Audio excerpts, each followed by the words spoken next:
اعوذ باللہ من الشیطان الرجیم بسم اللہ الرحمن الرحیم۔ عورت بلند مقام پر فائز، اسلام کے سبب عورت عزت و احترام کا نام ہے۔ عورت والدین کے لیے باعث فخر، بھائیوں کے لیے باعث عزت، شوہر کے لیے قیمتی سرمایہ اور اولاد کے لیے عمدہ نمونہ ہوتی ہے۔ عورت رات کا تارا، صبح کا نور اور شبنم کا قطرہ ہے۔ عورت مرد کی آنکھ کی بینائی، عورت خدا کی بڑی نعمتوں میں سے ایک بہت بڑی نعمت ہے جو مرد کا دل کا سکون، نور کی راحت، ذہن کا اطمینان اور بدن کے چین ہے، جبکہ عورت انسانی تمدن کا جزو لازم ہے۔ یہ کہنا غلط نہ ہوگا کہ عورت دنیا میں پیار کا تاج محل ہے۔ اگر عورت نہ ہوتی تو انسانوں کی زندگی جنگلی جانوروں سے بھی بدتر ہوتی ہے۔ عورت عظمت کے معیار اگر آپ اسلام کا مطالعہ اس جہاد سے کریں کہ اسلام سے پہلے عورت کا کیا مقام تھا اور اس نے اسے کیا مقام دیا، تو آپ بے ساختہ بول اٹھیں گے کہ وہ موت و حیات کی کشمکش میں مبتلا تھی۔ اسلام نے اسے زندگی عطا کی، وہ زیب میں خانہ تھی۔ اسلام نے اسے زینت کے شانہ بنایا اور پامال تھے کہ اسلام نے اسے باکمال بنایا۔ وہ برباد تھی، ناشاد تھی۔ اسلام نے اسے شاد کیا، آباد کیا۔ اس کا مقام صرف مرد کے دل کو لبھانا تھا۔ اسلام نے اس کے گھر کو سجانا تھا کہ اگر اسلام یہ مقام نہ دیتا تو کوئی باپ بیٹی پیدائش سے پہلے سر اٹھا کر نہ چل سکتا۔ اگر اسلام عورت کو مقام نہ دیتا تو وہ ہمیشہ کی طرح بتوں اور دیوتاؤں کی بھیٹ چڑھائی رہتی۔ اگر اسلام عورت کو عزت نہ دیتا تو بیٹی کی تربیت جنت کی ضمانت نہ ہوتی، ماں کی خدمت جنت کا پروانہ نہ ہوتی۔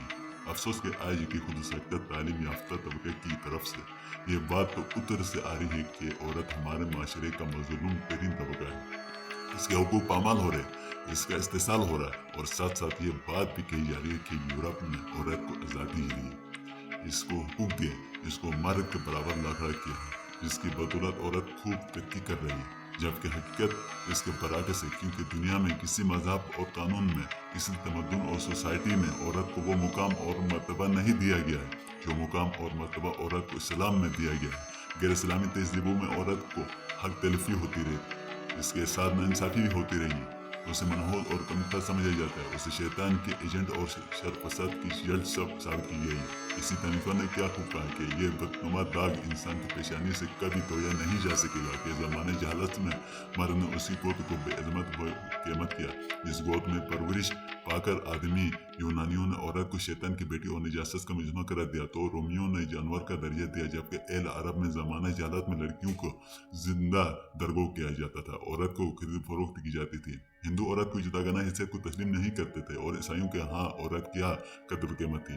اس کا اندازہ اس بات سے لگایا جا سکتا ہے کہ 688 میں کلیا کے ایک مجلس فتویٰ دیا تھا کہ عورتیں روح نہیں رکھتی ہیں، جبکہ محسن انسانیت حضرت محمد صلی اللہ علیہ وسلم عورت کی ذلت اور پستی گرائیوں سے اٹھایا اور اس کی عظمت اور رفعت بلند مقام پر فائز کر دیا ہے۔ تعجب ہے ان پر جو اسلام کے عورتوں کے حقوق کا غاصب قرار دیتے ہیں۔ کیا وہ بتا سکتے ہیں کہ اسلام کے علاوہ کون سا دوسرا مذہب ہے جس نے اچھی بیوی کو نصب ایمان قرار دیا ہو، جس نے بیوی کو عزت کی مسند پر بٹھایا ہو، جس نے عورت کو محسن و جمال کو نہیں اس کے عورت ہونے کے قابل احترام ٹھہرایا ہو؟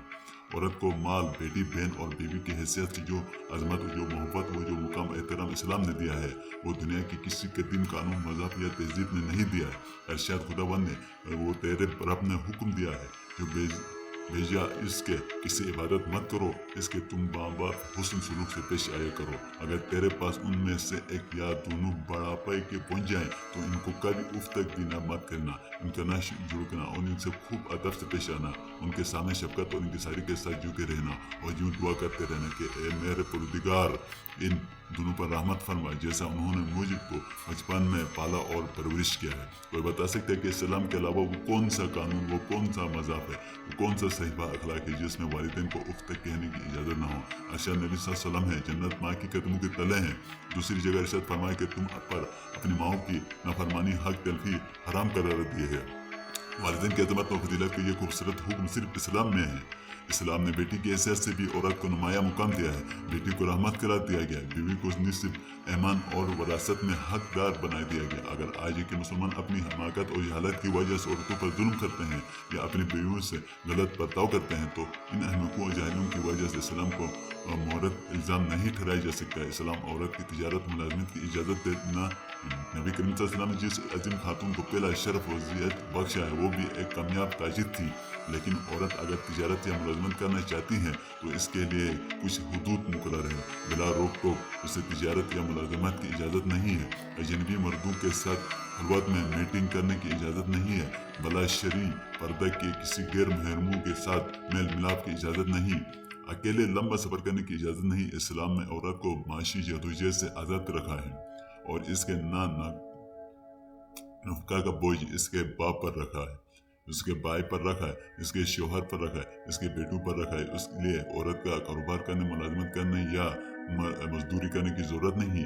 बाद मौका NGOs किसी एक बेसहारा खातून के वाक़या लेकर बड़ी होशियारी और मलमा साजी से उसे उछालती है कि औरत को मुलाजमत की इजाज़त नहीं दी जाएगी, तो बेचारी बेसहारा बेवा ख़वातीन अपना और अपने बच्चों का पेट कहाँ से पालेंगे। इस्लामी तालीमात के हवाले से ये बात बयान की जा चुकी है कि औरत को इस्लामी दायरे में रहते हुए कारोबार या मुलाजमत करने की इजाज़त है, लेकिन औरतों के ये झूठे वकील औरतों के हमदर्द नहीं बल्कि मक्कार और फरीबी लोग हैं। इनको औरतों के मसाइल से दिलचस्पी नहीं बल्कि उनके हुस्न व जमाल से दिलचस्पी होती है।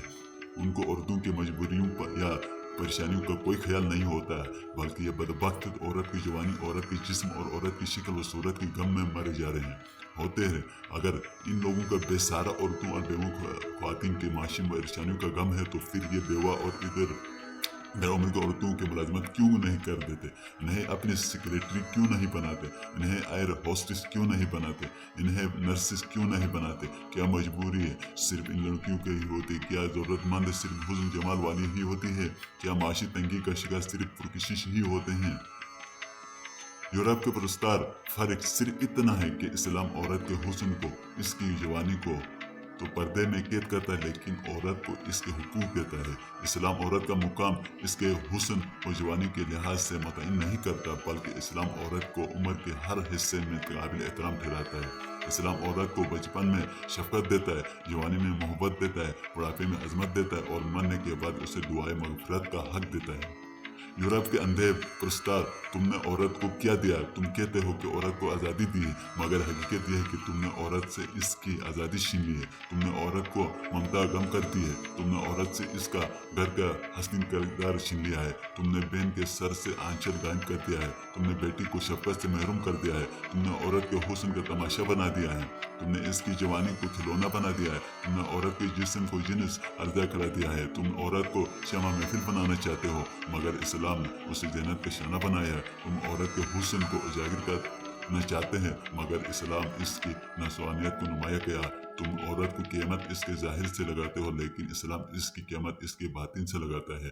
तुम औरत को चौराहे पर लाने चाहते हो, मगर इस्लाम इसकी अजमत मंजिलत इसके घर ही में बरकरार रखना चाहता है। और इस्लाम ऐलान करता है कि अल्लाह के बंदो औरत को औरत ही रहने दो, इसी में फ़ायदा है।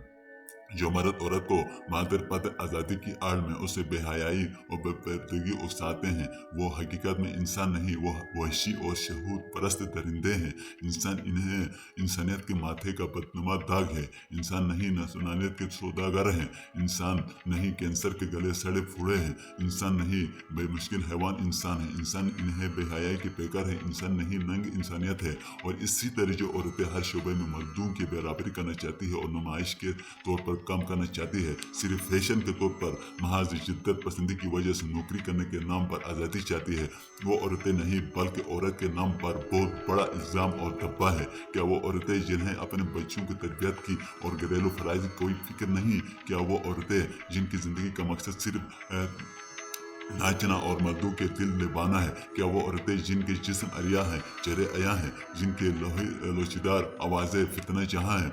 हकीकत में ये औरतें नहीं बल्कि तहजीब के चेहरे पर बदनुमा निशान है। ये औरतें नहीं सकाफत के जिस्म पर चेचक के दाग है। ये औरतें नहीं शर्म व हया की जनाजे हैं। ये औरतें नहीं बल्कि औरत का कोई मसख शुदा एडिशन है। ये औरतें नहीं रूह से खाली लाशें हैं और इनके मुतालिबात को किसी भी माशरे में बेज़राई नहीं मिल सकती है। जहाँ तक हुकूक की बात है तो हुकूक इस्लाम में दिए गए, वो किसी और मजहब में नहीं दिए गए। कोई ऐसा मजहब या कोई कानून दिखाए जिसमें बेटी की तरबियत को जन्नत की जमानत बनाया गया हो, जिसमें माँ को उफ तक कहने की इजाज़त ना हो, जिसमें अच्छी बीवी को आधा ऐमान करा दिया हो, जिसमें माँ बाप कदमों को नीचे जन्नत बनाई गई है, जिस मज़हब ने औरत को इस वक्त इज्जत दी हो, जब औरत के इंसान होने या न होने के बारे में बहसें हो रही थी, जिस मज़हब को औरतें अलमी अमली और अखलाकी मैदान में मर्द के बराबर खड़ा किया हो, फिर इस्लाम में औरत को हकारत की नज़र से किस तरह देखा जा सकता है, जबकि औरत के बतन नबी भी पैदा होता है, साबी भी पैदा होता है और मुहद्दिस भी पैदा होता है, मुफस्सर कुतुब अब्दाली वली भी इसी के पेट से जन्म लेता है। अगर इस्लाम औरत को हुकूक न देता तो तारीख में कोई सहाबिया, अलमिला, मुहद्दिसा और मुफस्सिरा न बनती। इस्लाम ने औरत को जो मुकाम दिया है, उसी का नतीजा कि आज औरत माँ, बहन, बेटी और बीवी की खूबसूरत और काबिल एहतराम रिश्ते में बंधी हुई होती है। Thanks for watching. दोस्तों, अगर वीडियो पसंद आई तो इसको लाइक और शेयर ज़रूर करें।